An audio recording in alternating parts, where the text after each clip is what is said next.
भारत में कपड़ों का इतिहास। भारतीयों ने मुख्य रूप से स्थानीय रूप से विकसित कपास के बने कपड़े पहने हैं। इंडिया पहली जगहों में से एक था जहां कपास की खेती की जाती थी और हड़प्पा काल के दौरान 2500 ईसा पूर्व के रूप में भी इस्तेमाल किया जाता था। प्राचीन भारतीय कपड़ों के अवशेष सिंधु घाटी सभ्यता, चट्टानों की कटाई की मूर्तियां, गुफा चित्रों और मंदिरों और स्मारकों में पाए जाने वाले मानव कला के रूपों से प्राप्त मूर्तियों में पाए जा सकते हैं। ये ग्रंथ मानवों के कपड़े पहनते हैं जो शरीर के चारों ओर लपेटे जा सकते हैं। साड़ी के उदाहरणों को पगड़ी और धोती के रूप में लेना। पारंपरिक भारतीय पहने ज्यादातर शरीर के चारों ओर कई तरह से बंटे हुए थे। कपड़े प्रणाली व्यक्ति की सामाजिक और आर्थिक स्थिति से भी संबंधित थी। समाज के ऊपरी वर्गों ने मर्जनी वस्त्र और रेशम के कपड़े पहन लिए थे, जबकि आम वर्ग स्थानीय रूप से बने कपड़ों से बना वस्त्र पहनते थे। उदाहरण के लिए अमीर परिवारों की महिलाएं कपड़े पहनती हैं, विशेष रूप से साड़ी से, जिसमें रेशम के बने होते हैं चीन, लेकिन आम महिलाओं ने कपास या स्थानीय कपड़ों से बना साड़ी पहनी थी।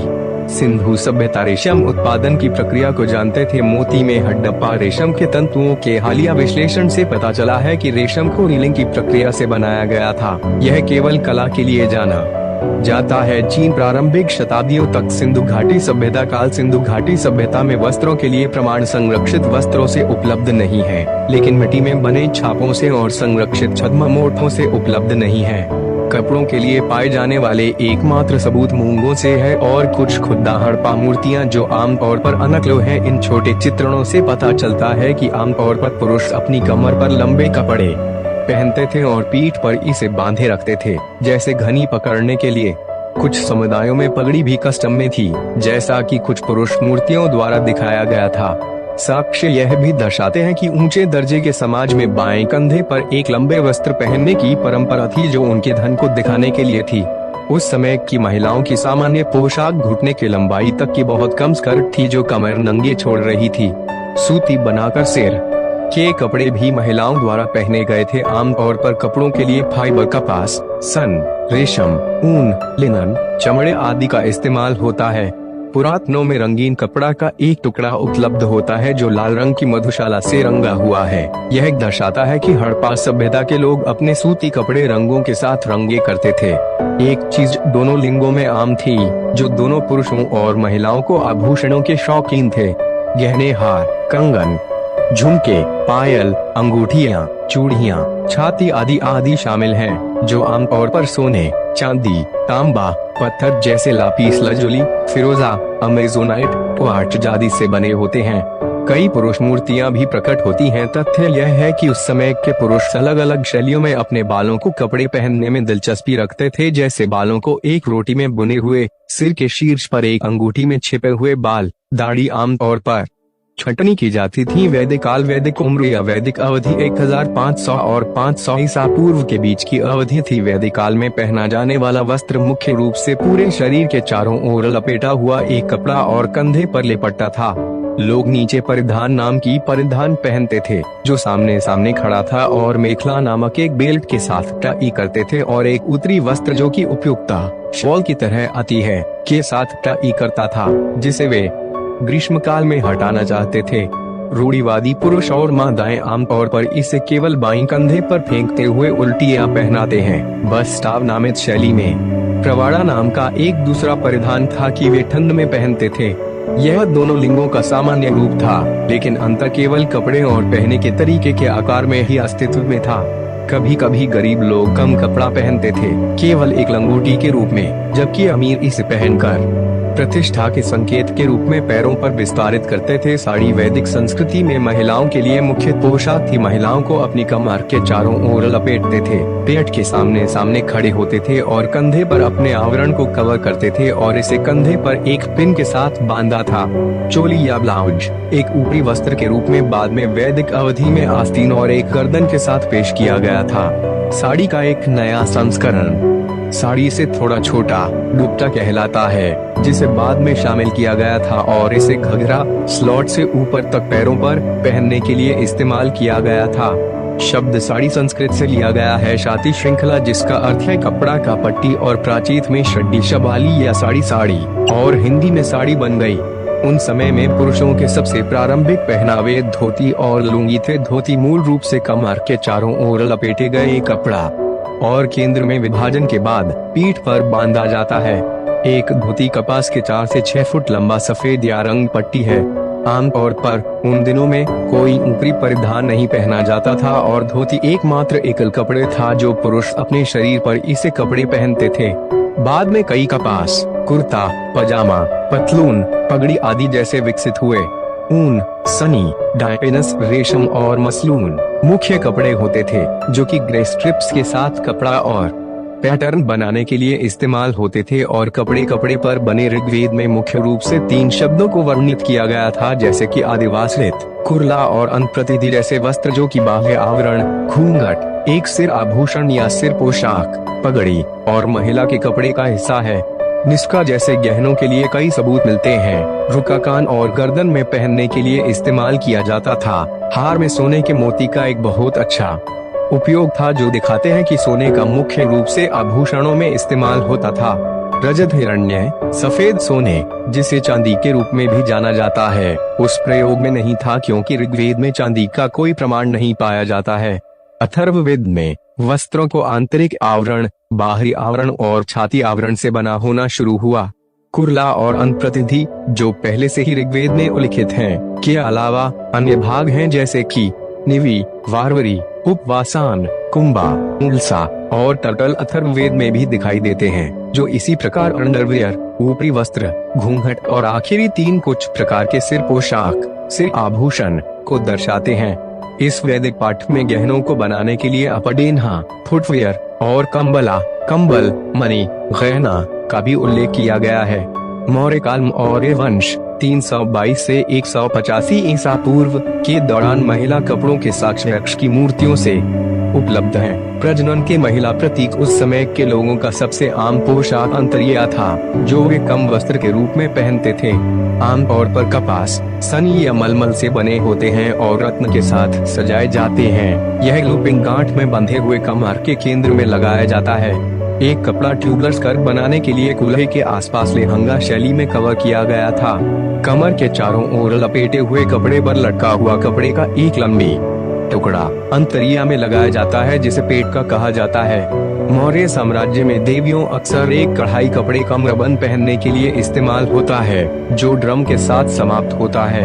एक ऊपरी परिधान के रूप में लोगों का मुख्य भोज उत्तरिया था।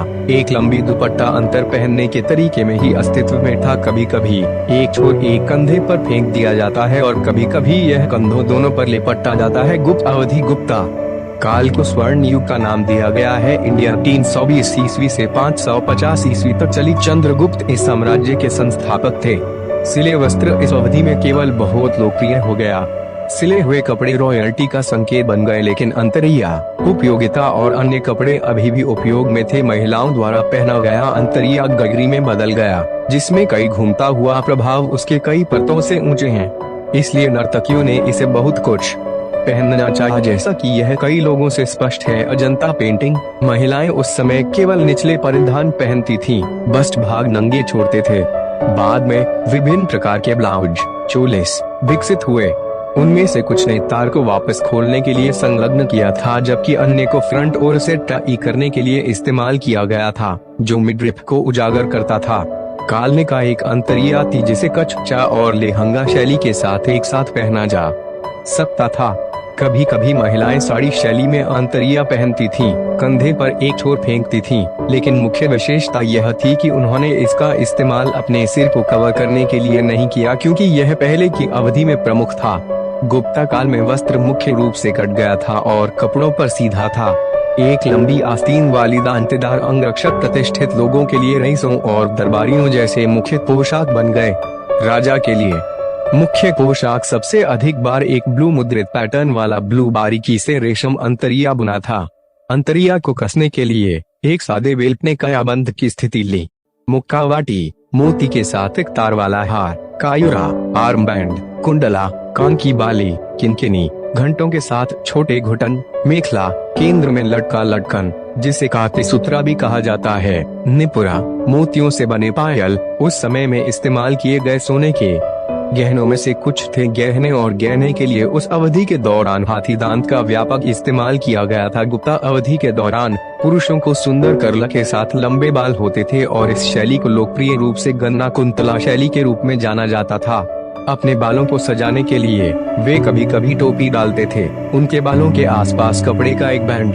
दूसरी तरफ महिलाओं ने अपने बालों को शानदार रिंगलेट या एक गहने का बैंड या फूलों का एक कुदाल के साथ सजाते थे। वे अक्सर सिर के शीर्ष पर एक रोटी बनाने या गर्दन पर कभी कभी कम फूल या रत्नजली मोमो के जाल या मुक्तादाल से घिरे हुए थे।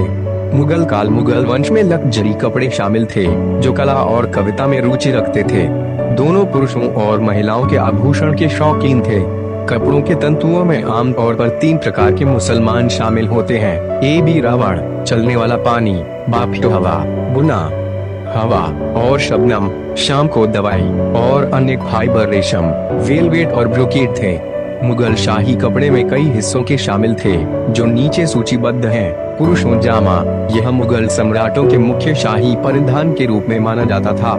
यह शरीर के दाईं तरफ घुटने की लंबाई तक 6 पीस स्कर्ट के साथ एक तंग फिटिंग फ्रॉक कोट है और कहजामा की कमर के चारों ओर जौहरी तलवार रखने के लिए प्रयुक्त हुआ। पेट का एक प्रकार का कवच है जो एक अच्छे फाइबर से बनाया गया है जो हाथ से पेंट मुद्रित या कढ़ाई है। चोगा, ये कढ़ाई लंबे समय तक लेटे हुए कोट्स हैं जिन्हें आमतौर पर जाम, अंगरक्ष और अन्य वस्त्रों पर पहना जाता है।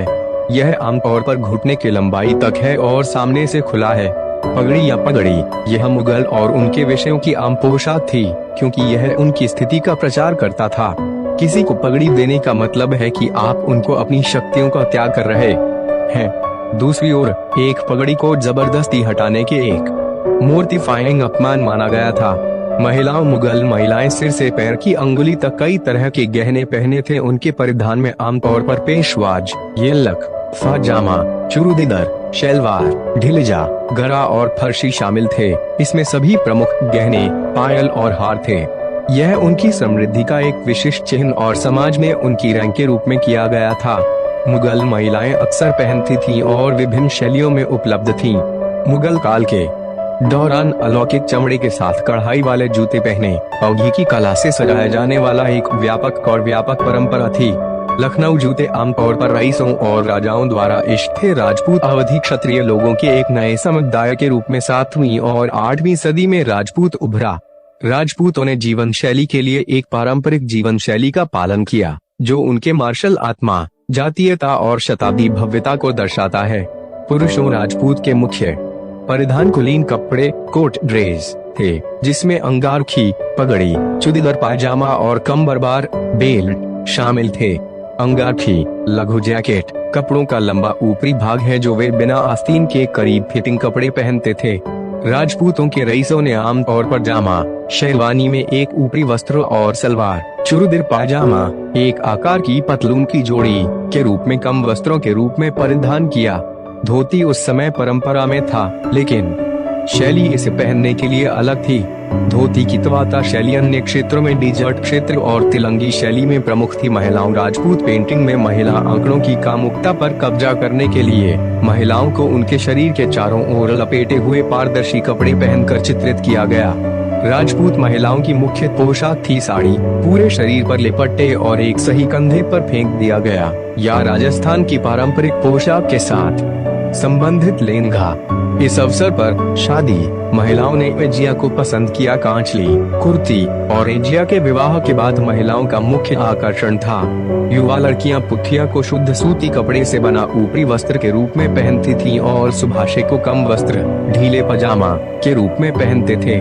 विधवाओं और अविवाहित महिलाओं ने पोलका, कमर पर समाप्त होने वाली आधा आस्तीन और घाघरा को लाइन साटन, अंगेजा या रेशम से बना एक विशाल स्कर्ट के रूप में पहने।